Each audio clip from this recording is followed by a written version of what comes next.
Olá, pessoal! Que bom ter todo mundo aqui para mais uma análise visual.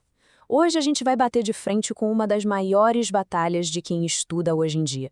Aquela luta universal de tentar processar informações super complexas enquanto a gente está num ambiente assim cercado por um mar infinito de distrações.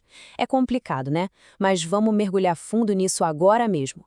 Pensa bem. Imagina tentar focar em cada som, cada pequeno detalhe visual e cada sensação ao nosso redor, tudo exatamente no mesmo instante. A grande pergunta é: será que é biologicamente possível prestar atenção em absolutamente tudo ao mesmo tempo? A resposta curta e grossa é não. Nossa mente tem limites muito claros, e entender como essas fronteiras funcionam é o que realmente permite dominar a nossa capacidade de aprendizado. E para organizar essa jornada, o nosso roteiro de hoje está bem direto. Vamos passar pelo labirinto da atenção.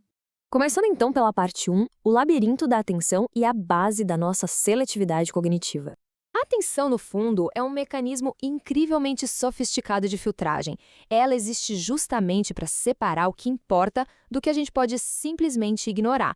E isso ilustra perfeitamente a ideia daquele pioneiro William James. Para ele, a atenção envolve focalização, concentração e consciência. Sabe, prestar atenção é direcionar a mente de uma forma absolutamente clara para algo específico, deixando ativamente os outros estímulos em segundo plano.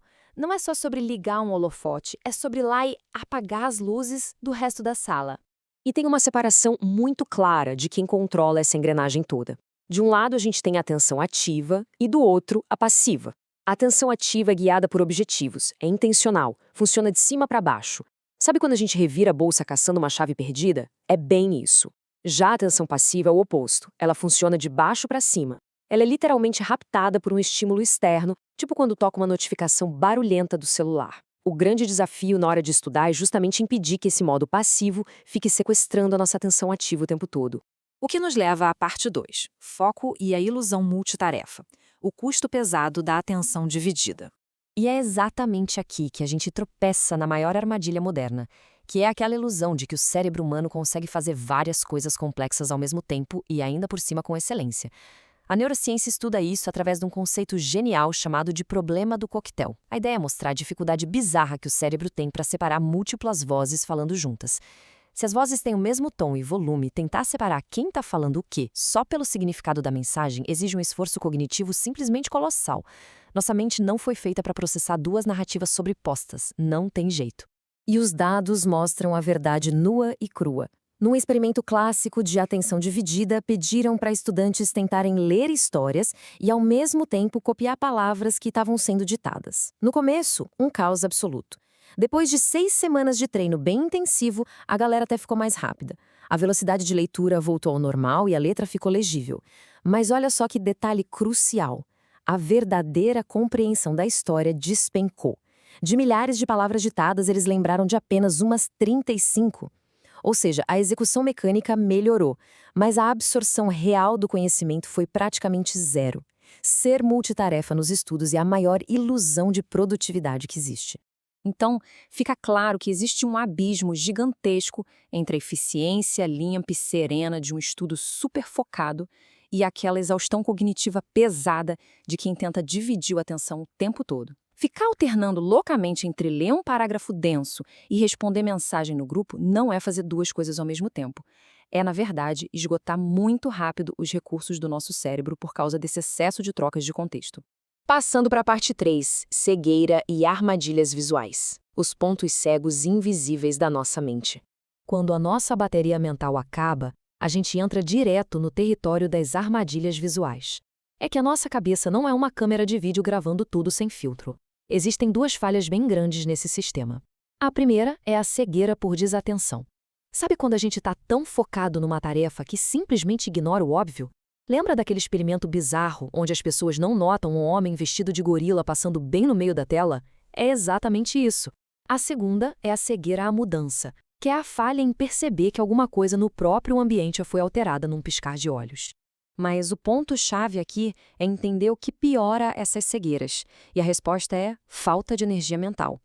Colocando isso na nossa rotina de estudos, se rola uma sobrecarga, uma exaustão, ou se a memória de trabalho está lotada, o cérebro literalmente perde a capacidade de perceber coisas novas de forma consciente. Tentar estudar de madrugada, caindo de sono e com a cabeça cheia, cria um bloqueio biológico que torna quase impossível aprender qualquer informação nova. Vamos então para a parte 4, redes e modelos cerebrais. Como o cérebro mapeia o mundo visual. Para a gente conseguir evitar esses bloqueios todos, é legal entender como a atenção navega pelo ambiente físico.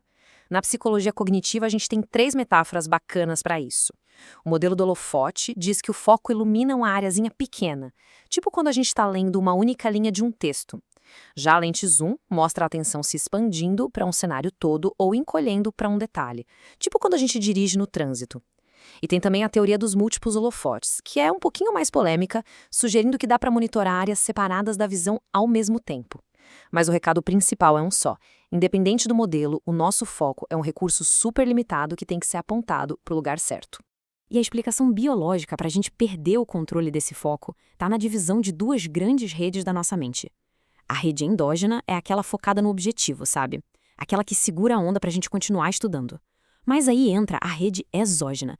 Essa é pura sobrevivência, e ela funciona como um verdadeiro curto-circuito biológico sempre que aparece algo novo brilhante na nossa frente. Por isso, a gente não deve sentir culpa excessiva por olhar para a tela do celular quando chega uma notificação. Não é só preguiça. Os telefones são desenhados para acionar intencionalmente esse gatilho de curto-circuito biológico. Então, a grande sacada não é ficar brigando com a biologia usando força de vontade, mas sim esconder fisicamente as distrações logo de cara. E, finalmente, a parte 5. Técnicas para vencer distrações. Como a gente pode arquitetar uma rotina de estudos bem melhor. Então, como é que a gente pode criar táticas para fugir das distrações e ajudar a poupar essa nossa rede endógena? Uma das coisas mais eficientes é a famosa técnica Pomodoro. O esquema é bem simples e metódico. A gente seleciona uma única tarefa, foca com tudo por 25 minutos diretos e depois faz uma pausa sagrada de 5 minutos. E olha, essa pausa não é luxo, tá? É uma necessidade fisiológica para evitar que o cérebro sofra fadiga atencional. Depois de uns 4 ciclos curtos assim, a gente tira um descanso maior de meia hora. É um ritmo que encaixa como uma luva nos altos e baixos naturais da nossa atenção, garantindo que o processamento não entre naquela zona vermelha de sobrecarga. Mas além de gerenciar o tempo, a forma como a gente estuda faz toda a diferença. Olhando para a famosa pirâmide de aprendizagem do Edgar Dale, a gente vê que lá na base da pirâmide, com as maiores taxas de retenção, ali na casa dos 75% a 85%, estão as práticas ativas, coisas como fazer exercícios ou até mesmo dar uma aula imaginória sobre o assunto. Essa postura ativa obriga o cérebro a permanecer focado. Por outro lado, aquela leitura passiva, onde a gente só corre o olho pelas páginas, retém mais ou menos uns 10% do conteúdo. É espaço de sobra para a mente viajar e se perder no piloto automático. E esse tédio terrível e contínuo que bate durante a leitura passiva tem nome neurológico, a habituação. Basicamente, o cérebro enche o saco da mesmice. Para quebrar essa habituação, a estratégia é clara. Primeiro, fazer aquelas pausas que eu comentei, ou ir alternando as matérias. Segundo, ser ativo, anotar, fazer mapa mental e rabiscar enquanto escuta ou lê. E terceiro, dar uma mudada no ambiente ou no jeito de focar, para colocar uma leve variedade de estímulos, mas sem criar distrações novas. Manter a mente se mexendo é um antídoto absoluto contra o tédio.